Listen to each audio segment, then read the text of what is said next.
জানালা দিয়া মা ডেকে বলবে, কই না আমার কলিজার টুকরা সন্তান,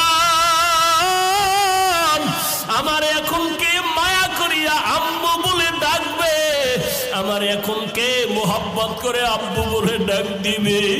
এই বাচ্চাটা, এই সন্তানের জন্য কত রাত আমি ঘুমাইতে পারি না রে বাবা। আমার এই সন্তানের জন্য কতবার খানার প্লেট নিয়ে খেতে পারি নাই। এরে আল্লাহর বান্দারা, এই জায়গায় কি এমন কেউ নাই যার মা নাই বাবাও নাই? এতিমের মতো বসে আছো, চোখের পানি ছেড়ে মা বাবার জন্য কি দোয়া করতে পারো না?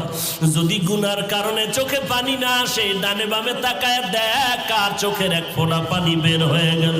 হাতটা বাড়াইয়া দোয়া নাও। কান্নাওয়ালার দোয়া কিন্তু কখনো ফেরত যাবে না রে আল্লাহর বান্দা। এরে যুবক, পায়ে হাত রেখে বলি তওবা কর।